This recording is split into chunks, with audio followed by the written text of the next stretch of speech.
Futebol sem fronteiras. Jogo jogado dentro do campo e fora dele. Bastidores, economia, política, turismo. O podcast do UOL para quem gosta de futebol internacional e tudo o que vai além de um simples grito de gol.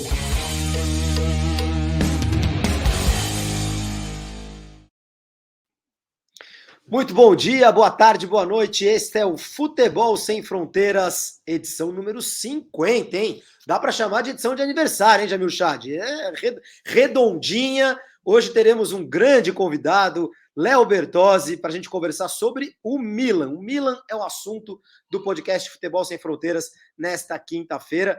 Futuro campeão da Itália, basta um empate, hein? Um empatezinho no domingo contra o Sassuolo faz do Milan o novo campeão italiano 11 anos depois da última conquista. Mas que Milan é esse? Por que o Milan desapareceu do cenário europeu, deixou de competir pelo título italiano por tanto tempo? Ele que era uma máquina de ganhar troféus ou de pelo menos disputá-los, né, até o fim, e de repente agora está de volta. O que aconteceu com o Milan? Por que caiu tanto? Por que subiu? Por que vai voltar a ser campeão? E que time é esse que pode devolver o Scudetto ao Milan? Jamil Chad! Boa tarde, meu amigo. Tudo bem? Edição 50, hein? Quem diria que a gente ia chegar lá, hein? Quem diria, Júlio? Boa tarde, bom dia para vocês. E, claro, para aniversário tem que convidar gente especial, né? Então, o Léo está aí. Ele traz o nome italiano, porque daí ele já fala sobre o que ele sabe melhor do que nós dois juntos, certamente. E muito obrigado, Léo, por ter aceito o convite. É um debate muito interessante esse do Milan, porque ele reflete muitas... Eu diria, tem muitas camadas essa história, mas a principal delas é aquela de que, não, esse é um time do passado, esse é um grande do passado e que, portanto, já não tem lugar entre os novos grandes, os novos ricos europeus. Quero saber do Léo se isso é verdade, se isso bate com... Agora, é aquela história, né? O Real Madrid também é um grande do passado e que mantém ali uma... Enfim, o Florentino. Qualquer dia a gente podia apresentar o Florentino para o pessoal do Milan, né? Não sei se eu tô esperando o teu convite para o Florentino participar com a gente aqui no Futebol Sem Fronteiras. Florentino Pérez, que troca o WhatsApp com o Jamil, pergunta: vem do Vinícius, não vem do Vinícius e tal. Enfim, eu tinha que convidar o Léo Bertozzi para esse podcast hoje, Jamil, porque ele, para mim, é o maior especialista de futebol italiano aqui no Brasil, acompanha tudo, lê tudo, é um Bertozzi, né? Bertozzi, enfim, o sobrenome diz tudo, né? Léo, muito obrigado pela tua presença, pela tua participação com a gente. Obrigado à Disney também por permitir que o Léo participe com a gente aqui no Futebol Sem Fronteiras. Um abraço, meu amigo. E esse Milan, o Milan voltou, hein, Léo? Tudo bem, Júlio, Jamil, que prazer estar com vocês. Um grande abraço também à audiência do podcast. Estou em data especial, então parabéns aí pelas 50 edições, que elas se multiplicam, que venham tantas centenas. É muito legal realmente estar aqui com vocês. Cara, eu fico muito feliz com a situação do Milan por um motivo. A gente fazendo futebol italiano nos últimos anos, o que a gente sempre recebia de mensagem, mas o Milan, pô, que saudade do Milan dos holandeses, o pessoal um pouquinho mais jovem, que saudade do Milan do Kaká, do Ancelotti, do Seedorf, do Dida. A referência no Milan era sempre em tempo passado, né? Então parecia que era um clube que ia viver apenas das suas glórias do passado. Mas, assim, quem conhece a história sabe que o Milan já teve momentos até muito piores do que ele viveu na última década, né? O Milan, quando o Berlusconi assume nos anos 80, o Milan tinha ido para a Série B por causa de escândalo, depois tinha ido para a Série B em campo. O Milan teve 2 rebaixamentos, um administrativo, um esportivo. Isso poucos anos antes de chegar ao Berlusconi nos anos 80. Então, essa década terrível aí que o Milan viveu, ficando 7 anos fora de Champions League, ficando longe de disputa de título italiano, é uma época difícil, mas é uma coisa que faz parte do ciclo dos clubes também. E acho que a gente está aqui para entender por que isso aconteceu e também como o Milan voltou a se fortalecer. Tem um personagem especial que eu vou manter em segredo aqui, porque eu acho que a gente vai ter que abordar muito a participação histórica dele dentro do clube, mas o fato é que agora só precisa de um empate. E contra folhas salariais maiores, como a da Juventus, contra o atual campeão e o grande rival, a Inter, o Milan está a 1 ponto de ganhar um título para o qual ele não era o grande favorito. E acho que por isso que a sensação de expectativa, de ansiedade está muito grande. O jogo vai ser contra o Sassuolo em Reggio Emilia, mas assim, o Milan vai jogar em casa. Eles derrubaram o site do Sassuolo no começo da semana, atrás de ingresso, assim, o mercado paralelo tá bombando, assim, de cambista tentando revender, porque todo mundo quer estar lá, né? Todo mundo quer estar lá. Vai ser uma tarde histórica e a Inter vai ter que torcer por uma derrota do Milan para ganhar o título, o bi no caso, né? Seria o 20º título da história da Inter e o Milan pode alcançar a Inter de novo. Então é isso, a gente vai poder falar muito em detalhes sobre essa queda e nova ascensão do Milan aí a voltar a, depois de 11 anos, ser campeão italiano. Duas coisas a gente vai contar, então, ao longo dessa edição do podcast. Uma, quem é esse personagem, que eu já desconfio, né? Que o Bertozzi vai contar pra gente sobre, que faz parte, né? Que é uma peça-chave, uma figura-chave nesse renascimento do Milan. E depois o Jamil vai contar pra gente quem vai comprar o Milan. Porque tem essa também, né? O Milan foi vendido pelo Berlusconi, pelo chinês que deu calote.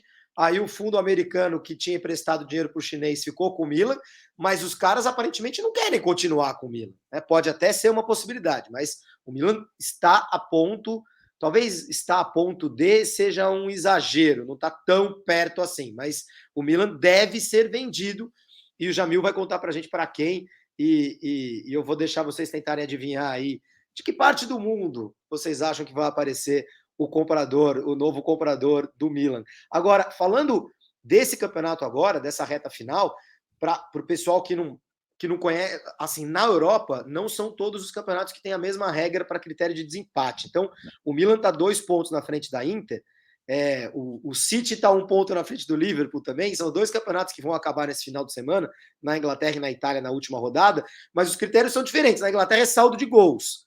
Na Itália, é o confronto direto. E no confronto direto, Inter e Milan empataram um jogo e no outro o Milan ganhou da Inter. Então o Milan tem a vantagem do average, né, do confronto direto, por isso que ele pode acabar empatado com a Inter para ser campeão, independente de saldo de gols, de número de vitórias, que é uma coisa nossa aqui do Brasil. Então o Milan joga por um empate contra o Sassuolo, se a Inter ganhar o jogo dela, que é contra quem mesmo, Léo? Contra a Samp, né? É. Se a Inter ganhar da Samp e o Milan empatar com o Sassuolo, eles acabam empatados em pontos, mas aí o Milan tem o average contra a Inter, por isso que joga por empate. E o Sassuolo, né, Léo? É um time que nem joga na própria cidade, né? Joga em Reggio Emília, que é pertinho, né? Não é Sassuolo, não tem tanta torcida. É um time novo, né? Um clube que recentemente chegou ao cenário ali, um clube empresa, chegou ao cenário de primeira divisão na Itália, muito bem organizadinho, mas que não fez um grande campeonato. Não deve ser um problema empatar com o Sassuolo, né, Léo? Tá ali no meio de tabela, né? Não sofreu lá embaixo, também não chegou perto o suficiente de competições europeias. Visa ficar ali entre os 10 primeiros. Na temporada passada perdeu o seu técnico, Roberto De Zerbi, que depois foi para o Shakhtar. É um técnico muito, muito conceituado lá por visão de futebol ofensivo. É um cara tido aí para bons saltos na carreira. Agora a carreira dele interrompida pela guerra, infelizmente, né? Uhum. Mas eles buscaram Alessio Dionisi, que é outro técnico jovem, que tinha feito bom trabalho em Série B. E ele conseguiu mais ou menos ali manter a força. É um time que aposta muito em jovens italianos e a Itália discute muito isso, né? São poucos os times que apostam em jovens e são menos ainda os times que apostam em jovens italianos. Então o Sassuolo tem Scamacca, Raspadori, jogadores que logo vão estar em equipes mais importantes. O Berardi, que é um desses jovens fenômenos que acabaram não explodindo, mas ele ficando lá virou uma grande lenda do clube, né? E é um jogador com 15 gols, 14 assistências na temporada. Pode querer fazer a diferença num jogo como esse, mas a diferença de motivação é claro que é muito grande, né? Fazia muito tempo que não acabava na última rodada. Por exemplo, durante toda a hegemonia da Juventus, nunca foi para a última rodada, né? Eles sempre ganharam por antecipação, a Inter também ano passado, então você teria que voltar lá para 2008, 2009, então vai ser uma coisa muito legal. E o interista que quiser ser um pouquinho mais supersticioso, né? O técnico, o Simone Inzaghi, na primeira temporada dele da Lazio como jogador, foi na temporada 99 e 2000, em que a Lazio chegou atrás da Juventus da última rodada, e a Lazio precisava ganhar, a Juventus perder, e a Juventus perdeu para o Perugia, num jogo em que caiu um dilúvio em Perugia, era o Colina, o árbitro, e aí de maneira muito polêmica, né? O jogo foi suspenso, e mesmo com o temporal, o Colina mandou os times voltarem, o jogo da Lazio já tinha acabado, e a Juventus, debaixo de chuva, não conseguiu virar o jogo, e acabou perdendo o título na última rodada. Então, pode acontecer, já vimos de tudo no futebol, mas é isso, né? Assim, o torcedor do Milan não tinha esperança de ser campeão no começo, e agora se perder vai ser um baque, assim, daqueles, né? Então não dá para imaginar. O torcedor do Milan, assim, é claro que ele tá nervoso, tá ansioso, mas seria um baque terrível perder dessa vez, cara. Léo, tenho amigos aqui. Genebra fica 4 horas de carro de Milão.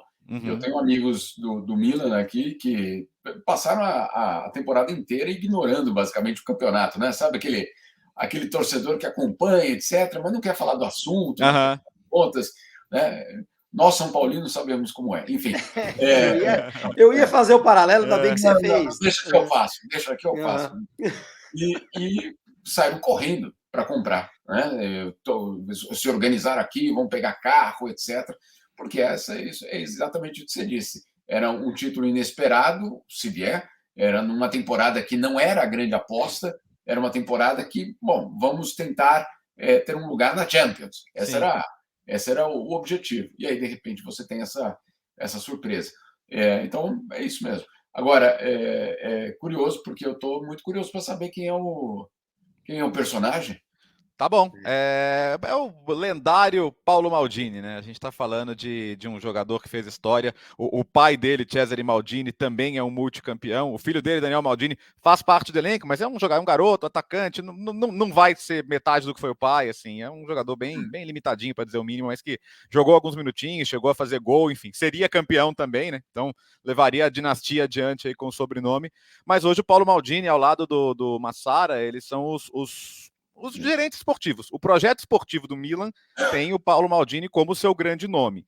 E eles pegaram, assim, a situação deixada pelos chineses, o Julinho já passou brevemente por isso, né, que os chineses entraram, botaram uma grana e não conseguiram pagar o que financiaram com o Grupo Elliott, então o Fundo Elliott ficou com o clube, e a missão era, cara, a gente precisa, reduzir custos, 2, voltar para a Champions.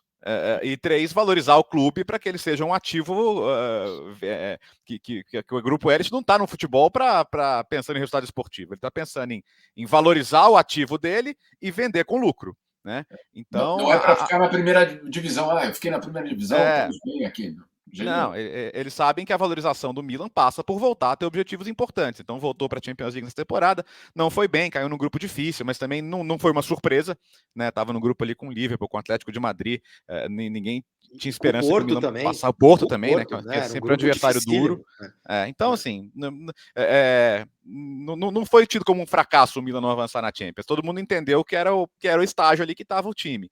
Só que, cara, o Milan conseguiu, nesses últimos anos, reduzir muito a folha salarial, porque os chineses deixaram, assim, uma gestão péssima, gastaram muito dinheiro, e o que deixou o Milan numa situação terrível foi que os chineses gastaram muito... Com porcaria. E gastaram mal, né? E fizeram um time não competitivo gastando muito. Então, o Maldini foi numa direção assim, cara, eu vou mudar minha política de contratação, eu vou reduzir a folha, eu vou ser mais astuto, mais inteligente na prospecção, não vou ficar sendo refém de empresário. Então, na temporada passada, por exemplo, teve o caso do Donnarumma, né? O caso famoso com o Mino Raiola, agora falecido, mas que ele esticou muito a corda, porque o Donnarumma, prata da casa, titular desde os 16 anos, possível bandeira do clube. E o Maldini disse para ele, campeão cara, é o seguinte, europeu, né? Campeão europeu com a Itália, melhor jogador da Euro depois seria. E eles falaram, olha, a gente não vai ficar à mercê de jogador nenhum, de empresário nenhum. Se você quiser levar ele embora, você está fazendo chantagem, vai levar ele embora. Inclusive, já comprei o Manhã, goleiro do Lille, que vai chegar aqui e vai jogar. Então, tchau. Né? E o Manhã chegou. E o Manhã é o melhor goleiro da Série A. Uma baita de uma contratação. Baita contratação. Ninguém nem lembra de Donnarumma lá. Outros nomes estavam meio, não fora do radar, mas que o Milan se antecipou. Rafael Leão, que faz uma super temporada. Theo Hernandes, que estava encostado no Real Madrid, hoje é um dos principais laterais esquerdos da Europa. Voltou até a seleção francesa. Tomori, um zagueiro que pouco jogava no Chelsea e chegou, virou um titular importante. A contratação do Sandro Tonali, que era uma revelação italiana do Brescia, e no primeiro ano não foi tão bem, mas decidiram bancar a contratação ainda assim, porque entendiam que tinha ali o potencial. Então, assim, Paulo Maldini, eu assim como o Jamil, sou muito cuidadoso em elogiar a Cartola, muito cuidadoso, assim, eu penso 3, 4, 5 vezes, mas assim, acho que o Paulo Maldini é um caso muito excepcional, porque eu acho que ele é o artífice desse crescimento. Claro que o Grupo Ed se cercou de pessoas importantes, né? Buscaram o Ivan Gazidis, CEO, que trabalhou muito tempo no Arsenal, que estruturou o Arsenal. Tudo bem que os resultados esportivos não foram tão grandes, mas ninguém discute que o Arsenal é uma estrutura de empresa bem sucedida também. Então, fizeram tudo certinho. E para mim, assim, acho que sem o Paulo Maldini no comando do navio ali, seria difícil a gente estar falando de um Milan provavelmente campeão no domingo. E a gente nem pode chamar o Maldini assim de cartola, né? Porque ele é uma figura. Porque eu entendo o que você está querendo dizer, mas eu quero dizer assim, ele não é um dirigente esportivo que apareceu como dirigente esportivo. Sim. Sei lá, o Alexandre Matos. Quem era o Alexandre Matos antes de ser diretor de futebol de algum time? Ninguém sabia o que fazia da vida o Alexandre Matos, entendeu? E outros tantos, né? O Maldini tem uma história de 20 anos no clube, né? Jogando, perdendo, ganhando, mais ganhando do que perdendo, né? Mas é uma figura muito emblemática do Milan, né? Então, que bom que ele também soube construir equipe e construiu mesmo. Ô, Léo, você citou alguns dos nomes. Eu até acho a campanha do Milan na Champions League não foi... claro, ele ficou em último no grupo, né? Acabou sendo eliminado. O Liverpool passou, o Atlético de Madrid passou com uma vitória só, o Porto foi para a Europa League, mas o Milan tinha chance até a última rodada e ele fez jogos que poderiam ter ido para o lado dele, né? Principalmente aquele jogo contra o Atlético de Madrid, San Siro ali, um jogo que dominou completamente no primeiro tempo, acabou tendo jogador expulso e foi eliminado, ok. Mas deu para ver um Milan competindo num grupo muito difícil. E o ano passado o Milan chegou a liderar o campeonato. Então, quer dizer, deu para ver que esse elenco que estava sendo montado ali de jovens, muito jovens, né? Tirando o Ibra, é aquele time assim, média de idade, 21, aí bota o Ibra, 28. O Ibra dá uma levantada boa na média de idade ali, né? Mas tirando o Ibra, é uma molecada mesmo, né? Muita gente jovem, titulares e banco. A Inter é mais time. Sim. A Inter deveria ter sido campeã italiana e abriu vantagem para isso, perdeu a vantagem.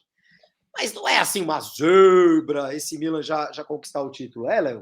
Não, zebra, assim, acho que usar a palavra zebra para o Milan é quase um desrespeito, considerando o tamanho do clube, mas eu acho que a gente não pode tirar da equação a Juventus, porque a Juventus que vinha de uma temporada muito ruim, classificou para a Champions na última rodada, graças a um tropeço do Napoli, e traz o Allegri de volta, e o Allegri é o cara que levou a Juventus a 2 finais de Champions, a que conquistou... boa parte dos títulos ali na sequência, né? Começou com o último campeão pelo Milan também, né? Último campeão pelo Milan lá em 2011. Era o Allegri. É verdade que depois da primeira rodada o Cristiano Ronaldo pediu para ir embora e foi embora, então certamente isso não é o ideal para uma preparação de temporada, né? Mas ainda assim ninguém imaginava a Juventus começar tão mal. E a Juventus depois teve uma recuperação no meio da temporada, mas nunca foi uma candidata de fato ao título, né? E poderia ter sido também. E assim, o Milan, a grande virada do Milan foi o derby, né? Você já citou os confrontos diretos. O derby do segundo turno foi um derby em que a Inter jogou melhor, fez 1-0, e aí de repente aparece o Giroud, faz 2 gols, vira o jogo, o Milan ganha aquele jogo, e a Inter começa a ter dúvidas, começa a tropeçar, tem ali os seus escorregões. Aí eu vou chegar no outro ponto. Você citou e dá ao Milan o direito de ficar empatado com a Inter. Exato. Ele é o jogo-chave mesmo. O Ibra é importante, mas o Ibra já tem seus 40 anos. Então, o que se entendeu ali? Eu preciso de outro atacante. Pode ser outro atacante experiente também, tá? Mas eu tenho que entender que o Ibra, com 40 anos, não vai jogar toda semana. Ele pode ser um bom banco, ele pode ser um jogador para jogar partidas pontuais. E o Giroud, que às vezes o pessoal pega no pé, não fez gol na Copa do Mundo, mas é um cara que, não sabe, no Arsenal foi bem, no Chelsea foi bem, nunca foi o protagonista, mas sempre foi um jogador de grupo importante para ter ali em momentos pontuais. E para o Milan ele foi isso também nessa temporada. Agora, outro nome que eu queria citar é o do Stefano Pioli, porque é isso, né? O Pioli é um técnico que não é um cara de elite, é um técnico que até chegou a dirigir a Inter, até interinamente, recentemente, mas que quando ele chega ali para dar uma estabilizada, o Milan já está pensando no futuro. Então o Milan fala, eu vou trazer o Pioli vai arrumar a casa, e vou trazer quem? Ralf Rangnick, que é o cara do projeto Red Bull, é o cara que tem uma visão macro, de formação, que vai criar uma estrutura esportiva, e eles tinham tudo certo com o Ralf Rangnick. Só que aí aconteceu o que você falou, o Milan se recuperou, o Milan começou a brigar em cima. e o Pioli começou a ter o respeito do torcedor, o respeito do elenco, e aí eu acho que foi outro ponto astuto do Maldini. O cara fala, tá bom, e a tentação de embarcar numa aventura ali de um cara que é muito respeitado, mas que trabalhou pouco tempo como técnico nos últimos anos e tudo mais. A gente está vendo no United que, como técnico, ele tem algumas limitações. Demais, né? Exato. E falaram, não, cara, quer saber? Eu vou renovar com o Pioli. E na época eu pensei, cara, que loucura, né? Porque eles estão se deixando levar por uma recuperação que pode ser uma coisa breve, pode ser uma coisa de um primeiro momento. Mas ele teve esse feeling, né? Ele falou, não, cara, assim... E às vezes é bom entender o que o jogador sente, né? Conversar com um, conversar com o outro. E a sensação é essa, é um técnico sem sede de protagonismo. Você não vê, assim, para o Pioli começar a responder a torcida cantando o nome dele, demorou, cara. Aconteceu agora, nesse último fim de semana só. E os jogadores criaram uma musiquinha para ele, né? Nem não criaram, na verdade, adaptaram, né? Mas é Pioli is on fire, lembrando o famoso canto do Will Grigg lá, né? E virou uma coisa meio meme, Norte, né? Entre os jogadores e tal. E a torcida começou a cantar isso domingo, e ele para simplesmente retribuir, ele é um pouco mais timidozão, né? Então ele não é um grande protagonista, mas ele pode ser campeão italiano como um cara que pegou o time, e quando ele chegou, o Milan tomou de 5-0 da Atalanta. Né? E assim, a sensação era de que, como é que um time do interior da Lombardia aqui, pequeno, de uma cidade de província, consegue montar uma estrutura, consegue ter um projeto bem sucedido, e o Milan, que é gigante, 7 vezes campeão europeu, vai apanhar esses caras. Então acho que ali caíram algumas fichas e a coisa começou a mudar, né? A gente vai falar sobre a história do Milan, Jamil, a era Berlusconi, mas eu estava dando uma olhada aqui, né? Esse jogo contra a Inter foi no dia 5 de fevereiro. 5 de fevereiro, né? O jogo citado pelo Léo. O Milan vinha de uma derrota para o Spezia em casa, e essa derrota, 17 de janeiro, 4 meses atrás, é a última do Milan no campeonato. O Milan não perdeu mais desde então. Então, ele perde do Spezia no dia 17 de janeiro, empata com a Juventus 0-0, aí ganha da Inter, que é o jogo que faz o campeonato renascer. O campeonato estava muito na mão da Inter, né? Aí a Inter começou a dar umas tropeçadas em janeiro, perde esse clássico, o campeonato esquenta, e a partir daí o Milan ganha de 4-0 da Lazio, começa a ganhar de todo mundo, ele não perdeu mais, basicamente. Desde esse jogo e um parênteses, esse jogo do Spezia que você citou, cara, o árbitro eu vou chamar de azar, tá? Porque eu não acredito em má fé, mas teve um gol do Júnior Messias no final que o árbitro não deu uma vantagem, apitou antes da hora e o gol não valeu. O Spezia fez o gol no ataque seguinte. Então era um jogo que era pro Milan ganhar, ele acabou perdendo ainda. E muita gente falou, agora já foi o campeonato e tal. Na própria Champions League também reclamaram muito a situação de arbitragem, mas futebol é isso, né? Não adianta ficar reclamando muito, né? Esse jogo já foi, não vai voltar atrás. Mas eu me lembro bem desse jogo que, assim, o árbitro, depois do jogo, foi no vestiário do Milan falando, cara, desculpa, errei, não devia ter apitado, mas não tem mais o que fazer, já foi. Né? Nos tempos do Berlusconi, esse árbitro ia ficar com medo. Desde essa derrota para o Spezia, 10 vitórias e 5 empates, tá? Do Milan. 10 vitórias e 5 empates. São 15 jogos de vencibilidade, 4 vitórias consecutivas, chegando para esse último aí contra o Sassuolo. Ô, Jamil, quando o Léo já citou, mas acho que é importante a gente resgatar, né? O Milan já teve um momento muito pior do que o que teve nessa década passada, lá nos anos 80, né? Muita gente se fala o Milan, Juventus e Inter fazem o derby de Itália, o único clássico de times que nunca foram rebaixados, né?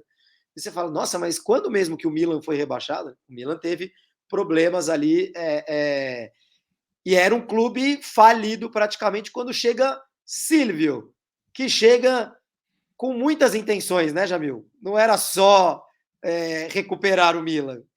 Conta um pouquinho pra gente. Não era só recuperar o Milan, né? O Milan fazia parte de um projeto pessoal dele, basicamente. Mas vamos só colocar isso que o Léo citou de uma forma muito correta. O Milan é envolvido num grande escândalo de corrupção, na verdade, de compra, né, de resultados, e aí cai. Ele é punido severamente, a punição é muito severa, e ele é basicamente rebaixado para a segunda divisão.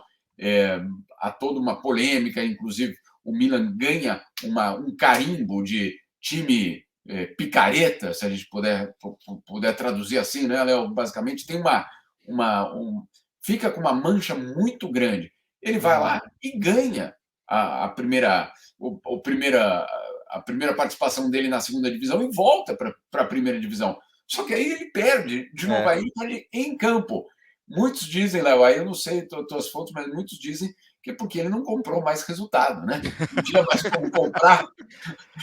E aí cai de novo para a segunda divisão. Mas bem, aí tem o clube está basicamente na primeira metade dos anos 80 num caos total. Vamos só lembrar, 82 é quando a Itália ganha também a Copa do Mundo. Então, é um período extremamente... Eu imagino para um repórter em Milão deve ter sido uma festa, né, de histórias daquele momento. Mas, obviamente, um momento muito triste para o futebol de Milão. Bom, aí chega um certo, como você colocou, Júlio Silvio. Quem era Silvio Berlusconi naquele momento? Primeiro, um advogado que tinha uma grande paixão que era a música, então ele cantava em cruzeiros pelo Mediterrâneo, né? Ele era crooner, ele tinha, obviamente, um carisma absurdo, principalmente naquele momento. Ele vai para o setor imobiliário, faz fortuna, dali ele sai, entra no setor, claro, de imprensa, cria uma televisão, essa televisão vai se transformar na principal televisão privada da Itália e monta, basicamente, um império. Esse império é o que justamente ele tenta, então, traduzir para o Milan. Ele desembarca no Milan com essa visão. Primeiro, parar com aquele caos, colocar um ponto final no caos do Milan e depois transformar o Milan, sim, numa grande ou parte dessa engrenagem do império que ele tinha. Tanto que eu e o Júlio somos mais novos, mas eu tenho certeza que o Léo, mais velho, ele vai lembrar da coletiva de imprensa do Silvio Berlusconi quando ele assume o Milan. Ele choca todo mundo dizendo que o Milan também é um produto comercial. E aí foi um choque, porque, não, como assim? Né? Que nos anos 80 falar de produto comercial no futebol era obviamente revolucionário. Jamil, desculpa te interromper, mas assim, o Berlusconi é um dos primeiros caras a olhar para a Copa dos Campeões, né, na época só com os campeões nacionais, e falar, cara, olha a chance que a gente está perdendo aqui. Isso. Porque teve um ano que se cruzaram Real Madrid e Nápoles na primeira fase. Real Madrid do Butragueño, que dominou o futebol espanhol na segunda metade dos anos 80. Buitre, né? E o Nápoles do Maradona, enfim, companhia limitada. E eles se enfrentaram na primeira fase. E eles pensaram assim, pô, mas beleza, e aí? Um vai para casa, acabou, 2 jogos, tchau. Em outubro. Isso, acabou. E a gente poderia ter esses times se enfrentando mais vezes. E o Berlusconi e o Milan até ganha 2 vezes nesse formato, né? O time do Sacchi na 88, 89, 89, 90. Mas ele já havia ali uma grande força para colocar os grandes times italianos se enfrentando com os grandes times também de outros países, né? Então ele sempre teve essa visão. O Milan estava em vias de quebrar, né? Com o Farina, com o antigo dono. Então, na verdade, ele pegou o time numa situação falimentar e dali, claro que também se cercou de gente boa. O Adriano Galliani, que foi o braço direito. Sabe que eles voltaram ao futebol hoje com o Monza, né? Que fica ali a alguns quilômetros de Milão, que está brigando para subir até para a Série A, tá ali no playoff. E se não subir esse ano, vai subir ano que vem, vai subir daqui a pouco, porque esses são caras que não entram para perder no futebol, né? Então, mas já viu aí. O Galliani, só para deixar muito claro, o Galliani, eu tive muito contato com ele por muitos anos. Ele era uma pessoa que sempre conversava e eu sempre fiquei muito impressionado com a capacidade de organização que ele tinha, justamente, primeiro de dar informação até, né, como fonte, absolutamente estruturado, etc. Mas não só isso. Ele pensava 3 ou 4 casinhas para frente, sempre. Né? Então, era uma pessoa que até eu brincava, e aí, quem que vem do futebol brasileiro na temporada que vem? Ele me olhava assim, não, na temporada que vem a gente já sabe, eu estou pensando em 2025, 2023, né, o equivalente. Então você ficava, puxa, né? Então tinha, obviamente, sim, Berlusconi, aquela figura absolutamente cheia de histórias, mas você tinha uma equipe muito profissional mantendo isso. E ele ganha, se eu não me engano, são mais de 20 Então, Jamil, deixa eu te dar esse dado aqui. Eu queria te interromper justamente para isso. Ó. Das 18 conquistas de Série A do Milan, 8 foram na era Berlusconi. A primeira logo de cara, em 88, isso. Né? 88, 92, 93, 94, 96, 99, 2004 e aí 2011 a última. Uma Copa Itália, todas as 7 Supercopas italianas, e aí 5 das 7 Copas da Europa do Milan. Né? O Milan tinha sido campeão em 63 e em 69, campeão da Europa. aí ganha com o Sacchi, como o Léo já disse, em 89 e 90, depois 94, 2003 e a última em 2007, né? 2003 e 2007, já com Ancelotti, né? Com Carlo Ancelotti como técnico.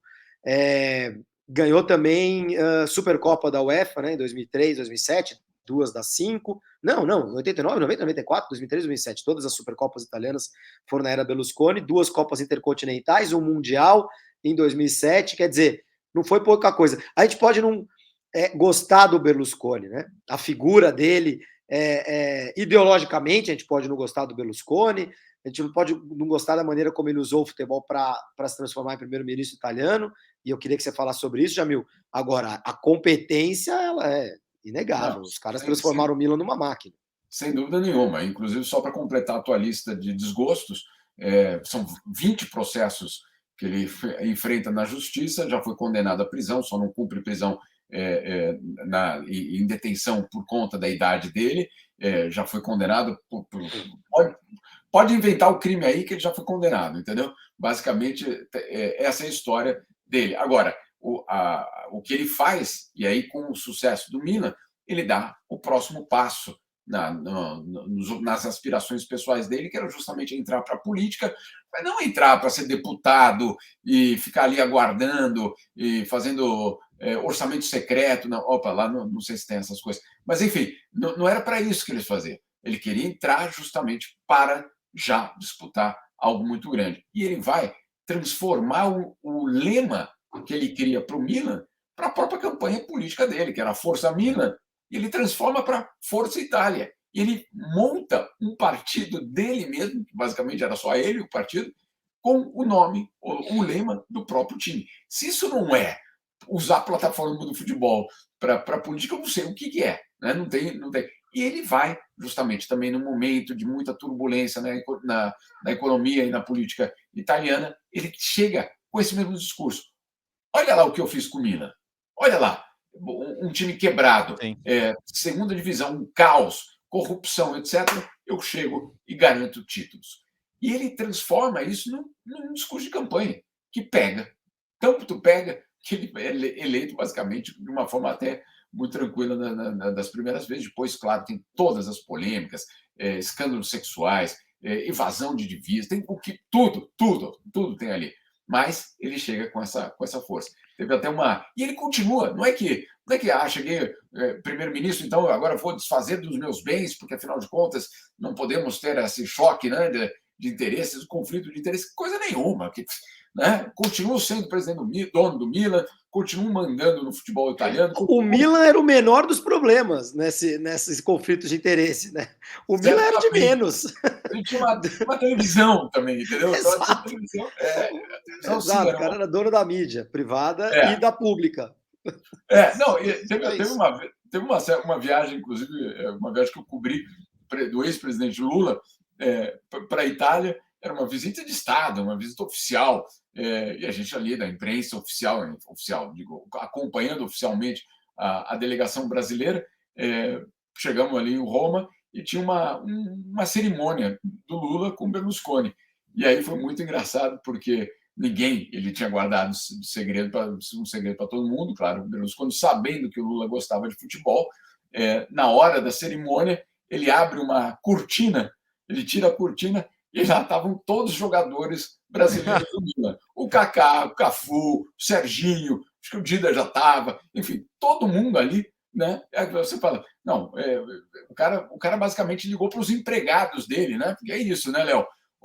Fulano, está convocado aqui para aparecer no dia tal do presidente. E aí fez todo um auê, um palanque político com os jogadores brasileiros no Milan. Ou seja, esse negócio de dividir, não, olha, futebol de um lado, meu papel político de outro, o Berlusconi nunca cumpriu isso. Agora, e detalhe, Jamil, ele realmente acredita que ele manja muito de futebol, e os técnicos que passam pelo Milan têm que lidar com isso, e acho que esse foi o grande mérito do Carlo Ancelotti, né, que tem duas lendas, o Arrigo Sacchi e o Ancelotti. O Sacchi não tinha muita paciência, depois ele foi para a seleção, mas o Ancelotti tinha, porque o Berlusconi é aquele, você vai jogar 4-3-3, cara, com esse time? O ideal é jogar 4-4-2, não faz assim e tal. E o Ancelotti só falava, tá bom.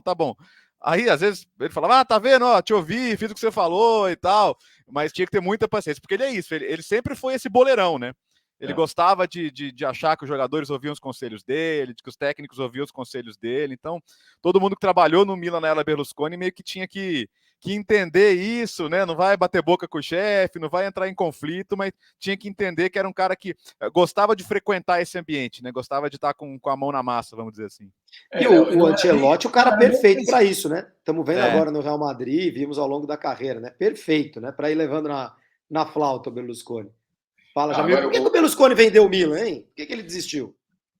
Bom, primeiro, assim, só fazendo uma volta rápida no tempo, Jamil, também, o futebol italiano nos anos 80, 90, quando teve no topo da Europa, ele foi plataforma de pessoas que tinham interesses maiores, como o caso dele, de algumas famílias ricas e apaixonadas. Então a gente viu o caso do Moratti na Inter, a própria Sampdoria, campeã de 91, com a família Mantovani. Então você tinha famílias ali de muitas posses que tinham dinheiro para perder de vista, né? O Zanieri na Juventus e tal, e que eles simplesmente podiam meter dinheiro no futebol, não havia nenhum tipo de regulamentação, e também gente que usou o futebol para lavar dinheiro.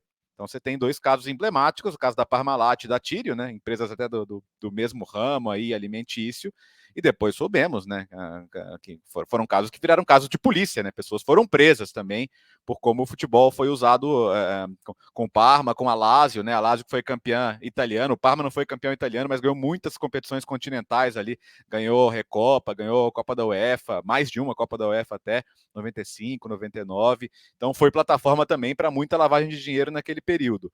Só que, em alguns casos, as famílias vão passando adiante, as famílias querem proteger o seu patrimônio, então, sabe, vem o filho, vem o neto e falou, gente, se você continuar gastando dinheiro em futebol, o que vai me sobrar? Né? Então, o caso do Berlusconi teve muita pressão familiar também, falando, cara, chega, já deu, né? Já deu, vamos, porque... O Pato, né? O Pato falou, por favor, né?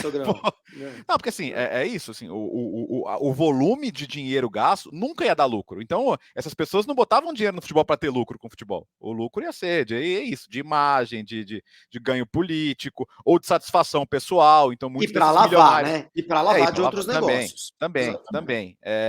Só que nos anos 2010 vem o fair play financeiro. E a gente pode abrir um capítulo à parte sobre o quanto ele foi eficaz em frear algumas coisas e outras não, porque os clubes de Estado têm muito mais maneiras de driblá-lo, e a gente viu isso, tanto que o grande desafio, ainda é o grande desafio da UEFA, provar que ela leva isso realmente a sério. Mas você passou a ter que entregar contas no azul, né? Ou no mínimo com um desvio aceitável. E o futebol italiano não passava nem perto disso, porque enquanto a Premier League, nesses últimos 30 anos, se organizou, cresceu, estádios novos, campos bons, produto televisivo, a Série A ficou, né? A Série A ficou para trás. Então, como realização de evento, um jogo do campeonato italiano não é a mesma experiência que um jogo da Premier League. E a Itália fez uma Copa de 90, ela conseguiu a proeza de fazer estádios novos e obsoletos. A ponto da Juventus comprar o Dele Alpi inaugurado em 90, comprar para demolir. Comprar para demolir. Eu vou pôr isso abaixo, vou fazer outro estádio. E isso tem muito a ver, não explica só, mas tem muito a ver com que a Juventus conseguiu sair na frente dos outros, porque Milan e Inter tem um dilema com o San Siro, que é um estádio, é uma escala del calcio, é um estádio arquitetonicamente maravilhoso e tal, mas é um estádio que também, como na relação custo-lucro, não é bom. Então, eles querem simplesmente botar o estádio abaixo e fazer um novo do lado. Já aprovaram o projeto, bateram em Milão, falaram, não, mas temos que fazer uma consulta pública, não é assim e tal. E esse processo está amarrado. Está amarrado. Então, a Itália, em alguns pontos, é o Brasil que parla, né? Você sabe muito bem. E esse aspecto da burocracia é um deles.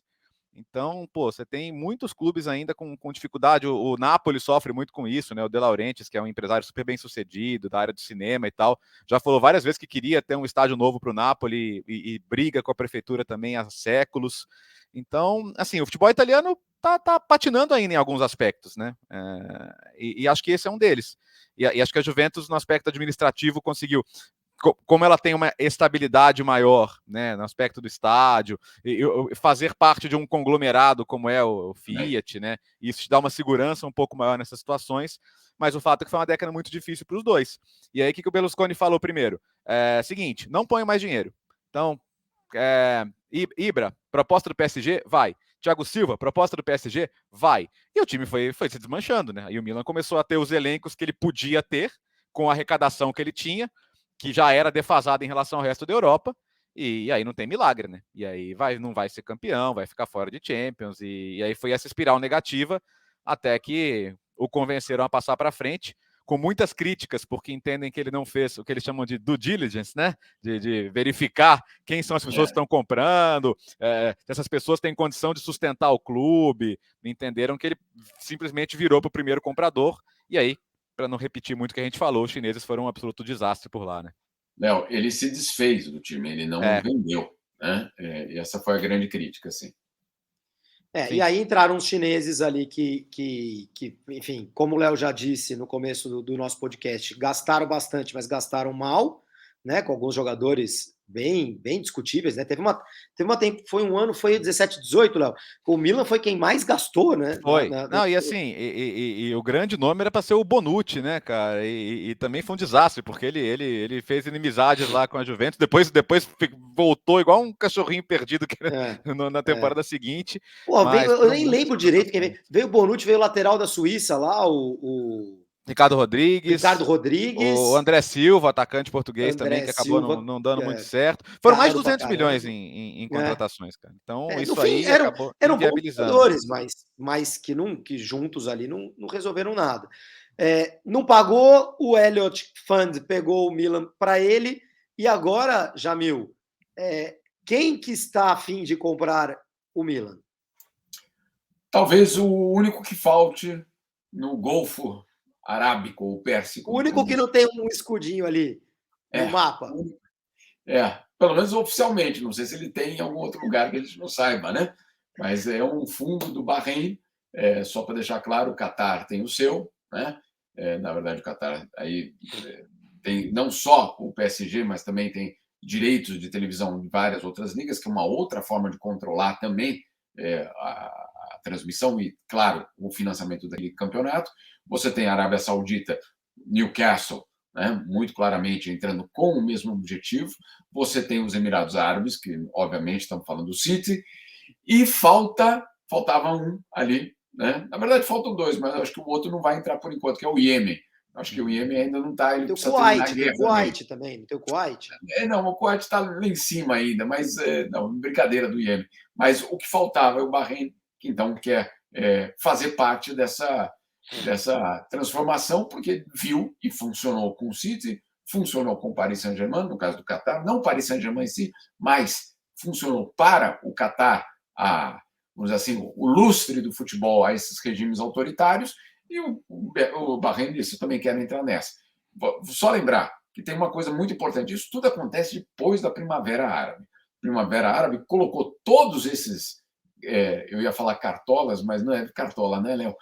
Todos esses sheiks, emires, exato, com muito medo, porque poderia acontecer o mesmo que aconteceu com o Mubarak no Egito, o mesmo que aconteceu com o Ben Ali na Tunísia, ficaram com muito medo. E aí, depois que tranquiliza a situação, eles saem para investir no futebol. O último, portanto, agora, o Bahrein.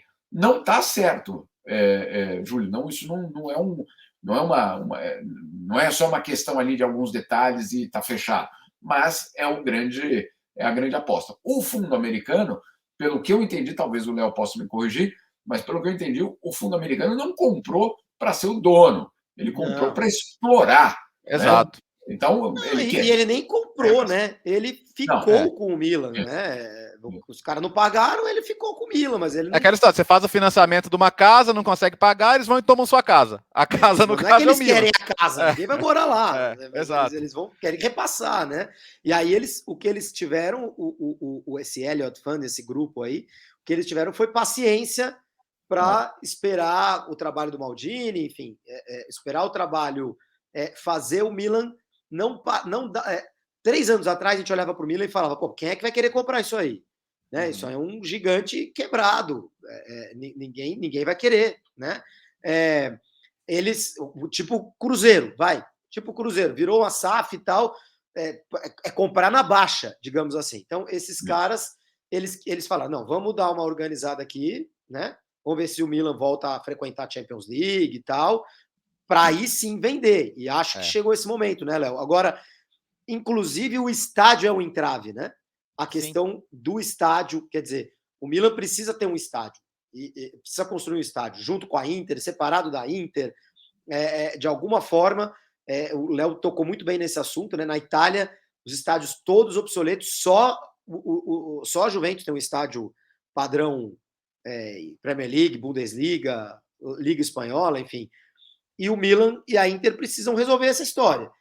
Até o estádio está aparecendo nessa história como um entrave para a negociação. Quer dizer, não é uma negociação tão fácil, né, Léo? Só para citar um exemplo, né? A Roma chegou a ser comprada por um americano, agora é de outro americano, Dan Friedrich, mas na época que o James Pallotta estava lá, ele falou: precisa fazer um estádio. E entrou nessa, projeto, negociações e tal. Aí quando ele chegou, cara, ele falou assim: eu não vou ficar aqui perdendo dinheiro. E vendeu o clube. Vendeu. Falou, o Rocco Commisso está passando por isso agora em Florença também.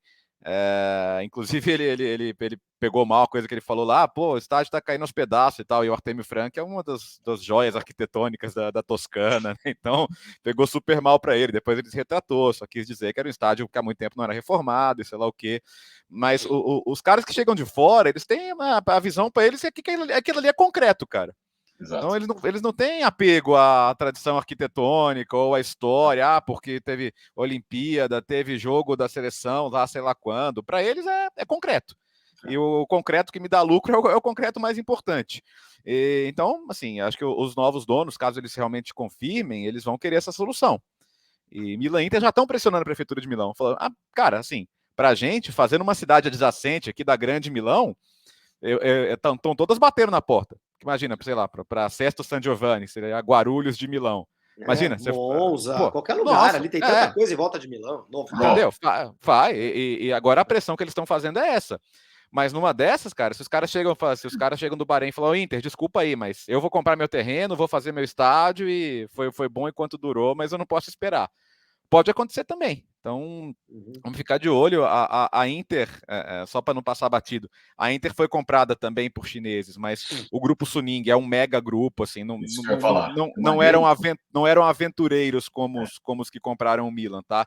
Então, eles têm um colchão ali um pouco mais tranquilo. Também tiveram que cortar custos, né? Tanto que tiveram que vender jogadores importantes. A Inter ainda precisa chegar ali num ponto de balanço, porque a orientação do governo da China foi também: para de gastar com futebol, acabou. Gasto futebol, mas aqui a gente queria Copa do Mundo, seleção, acabou. Não tem mais jogador vindo para cá, acabou. O futebol não é mais prioridade para a China. Então, você quer continuar tendo seu clube de futebol na Itália? Meu amigo, se pague. Né? Então, a Inter está passando por isso agora também. Por isso que a situação do estádio é tão importante nos dois casos. Né? Na verdade, Léo, tem esse componente que você falou dos chineses e tem um outro que é o governo chinês preocupado que isso fosse um caminho para tirar dinheiro da China, né? Para você fazer o dinheiro embora.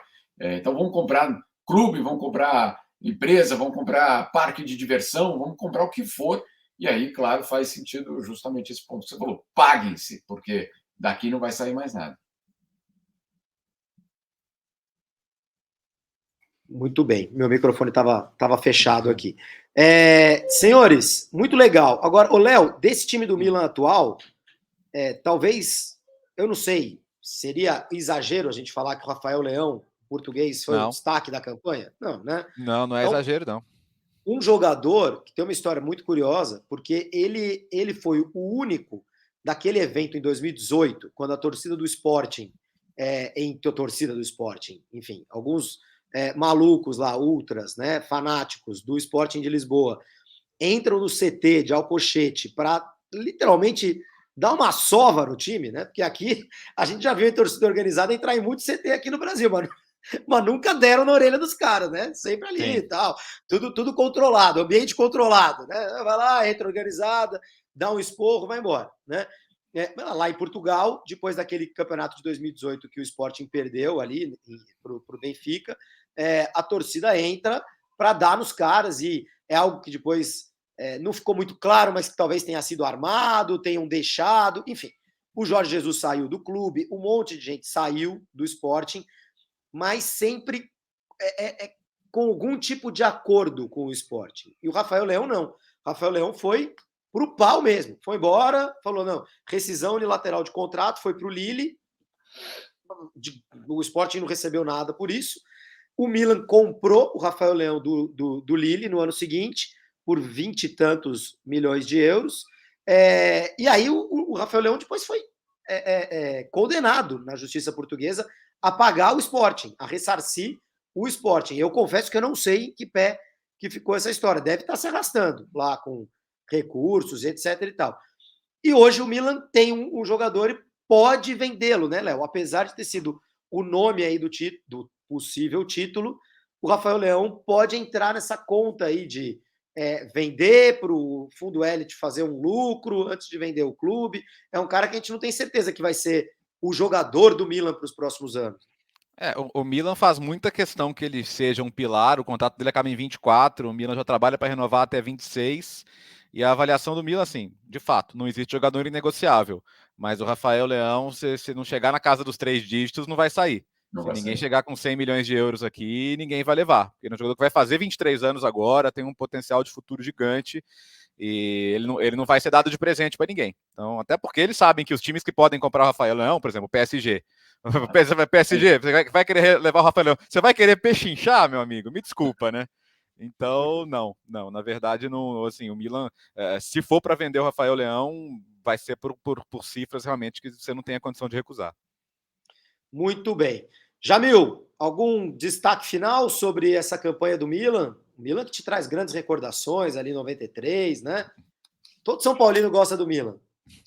Eu ia falar sobre isso, mas eu achei melhor deixar para momentos melhores do meu time, né? Falar do cara que está sendo praticamente campeão da Itália nessa situação. Não, mas eu já ganhei dele, sim, há 30 anos. Mas enfim. Lembrando que o Milan não foi campeão europeu aquele ano, hein? Não foi. Não foi. Perdeu do Olympique de Marselha, que tinha lá o Bernard Tapie com suas. Era o Berlusconi. Não era o Berlusconi francês, porque não virou presidente da França, mas estava ali, hein? Estava caminhando nessa direção quando, né, ele talvez não tenha feito a coisa tão bem feita quanto o Berlusconi. Esse era outro detalhe. Não, fala, já me fala. Não, só que isso, de repente, relança, se confirmar esse título do Milan, relança talvez aí Milão como de volta à cidade epicentro do futebol italiano, né, Léo? Porque isso tinha sido deslocado para Turim. O pessoal de Milão estava incomodado com essa transferência do epicentro do futebol italiano. Eu acho que recoloca, porque aí você tem, claro, Inter, agora o Milan, eventualmente nessa nova etapa. Vamos ver. Eixo, né? Um eixo, as cidades são tão próximas ali. Sim. Eu acho que esse eixo Milão-Turim é que manda no futebol. Mas vai explicar para eles que eles são iguais. Sim, claro. Só para encerrar, tem um caso, já que falamos de São Paulo, não podia deixar de falar do Kaká, né? Que é esse personagem tão interessante. A gente falou de Ancelotti, e tem uma anedota do primeiro treino do Kaká, que ele não era muito, embora já fosse um campeão do mundo e tudo mais, ele não era um jogador mais conhecido, né? Ele tinha aquela aparência de estudante universitário e tal. O Ancelotti olhou para ele e teve vontade de perguntar: cara, foi sua mãe que te trouxe, né? Todo arrumadinho, de óculos e tal. E que os jogadores do Milan ficaram meio que olhando para ele também. Tipo, ele não é o estereótipo do jogador brasileiro e do jogador de uma maneira geral, né? E diz que os caras falaram: tá, vamos ver, né? Diz que no primeiro treino ele pega a bola, deixa o Gattuso na saudade, com a bunda no chão, vem o Nesta para cima dele, ele dá um cortinho pro lado, mete a bola no ângulo. Diz que o Gattuso olha para trás e vira para os caras: nós vamos ganhar a Champions, cara. e é muito legal. Ganharam, né? Não ganharam de Perderam cara. 2005, derrota, né? pro Liverpool, mas depois com o Kaká fazendo tudo que fez. E é um personagem muito marcante também, mas mostra muito dessa astúcia que o Jamil falou sobre o Galliani, né? De identificar os alvos, de pensar na frente. Acabou sendo uma das grandes pechinchas da história do Milan e é um ídolo também histórico do clube. Né? Se eu não me engano, 7 milhões de dólares. Na época, pois é. Milhões de dólares. Se transformou em... Hoje você não compra né, nem a camiseta, nem a camiseta do time, né? Enfim. Se transformou no melhor jogador do mundo, só isso. Aliás, eu até para dar um depoimento também, quando na minha infância e adolescência, o meu time europeu sempre foi a Juventus, sempre torci para a Juventus. Hoje eu não ligo muito mais para a Juventus, e isso mudou justamente quando eu fui trabalhar na Europa, morar na Europa, e eu fui muito para a Itália, cobri muitos jogos e fui a muitos treinos, fazer muitas entrevistas com jogadores brasileiros. E o Milan, que era odiado por mim como torcedor da Juventus, né? Que eram aqueles anos ali, fim dos 80, começo dos 90, em que a Juventus ficou sem ganhar nada, e o Milan era o grande campeão, né? Era o grande time da Itália. Poxa, peguei uma simpatia tremenda pelo Milan. Era um clube, pelo menos nos meus anos ali, entre 2009, entre 2004 e 2009, super fácil de trabalhar, muito fácil de lidar, fácil de chegar em Milanello, sempre bem atendido, mesmo quando a coisa não desse certo, você era bem atendido, todo mundo te respondia, e os jogadores muito simpáticos, muito brasileiros, essa conexão. Realmente o Milan era um clube muito legal. Não sei se continua assim, acho que sim, até, porque essas coisas acabam virando culturas, né? E as pessoas seguem trabalhando dessa maneira. Mas o Milan, um clube super legal de trabalhar. Milanello, um CT. Se o estádio é antigo, né, o San Siro e tal, Milanello é um CT, poxa, muito bacana. Eu lembro que eu cheguei lá uma vez no inverno, né, falar em frio, aqui em São Paulo, nessa friaca. Aqui tá igual no verão aí na Suíça, Jamil, 5, 6 graus. Não fala isso não, hoje tá 30 graus. 30 graus aí? 30 Nossa, graus. Muito mosquito aí ou não? Não tem essas coisas. Não. Mas só para você saber, o verão vai acabar no sábado. Já começou ontem e acaba no sábado. Mas eu espero que o inverno acabe aqui também no sábado, né? Porque não dá aqui, ficar com 8 graus aqui em São Paulo, não dá. Mas eu lembro que eu cheguei uma vez com uma nevasca, uma neve. Caía neve pra caramba, tudo branco. E o campo principal verdinho. Porque tinha um sistema de aquecimento por baixo ali, derretia a neve toda, os caras treinando, uma coisa maravilhosa. Muito bacana o Milan. Léo, super obrigado pela tua participação com a gente, uma grande honra te receber aqui no Futebol Sem Fronteiras. Você vai estar na transmissão domingo ou não? Domingo, Jean Oddi e Antero Greco estarão na transmissão de Sassuolo e Milan, né, na ESPN 4.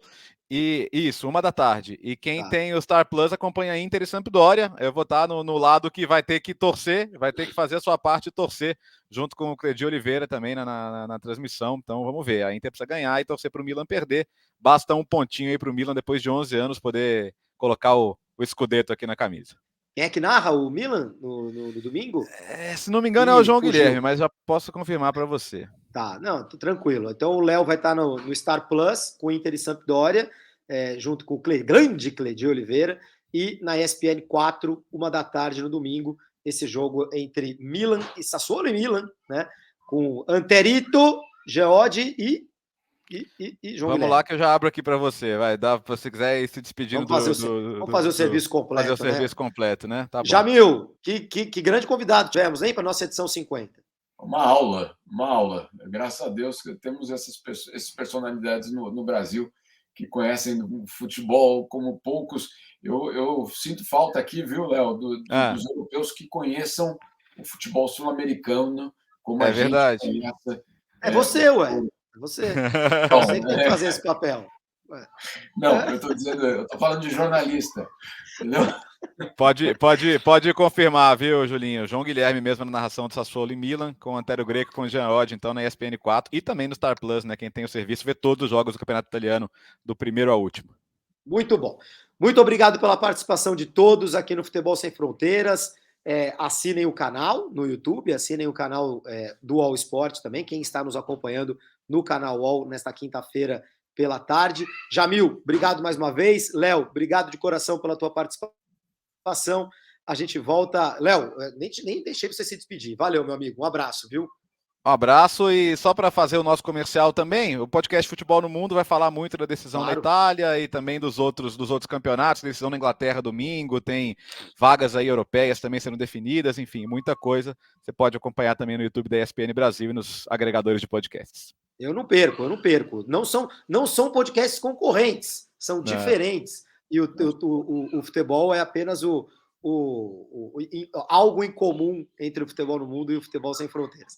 Valeu, gente. Boa tarde. Um abraço para você, Léo. Um abraço para o Jamil. Um abraço para todo mundo que nos acompanhou. A gente volta quinta-feira que vem para falar de Champions League aqui no Futebol Sem Fronteiras. Tchau, tchau. Futebol Sem Fronteiras. Jogo jogado dentro do campo e fora dele. Bastidores, economia, política, turismo. O podcast do UOL para quem gosta de futebol internacional e tudo o que vai além de um simples grito de gol.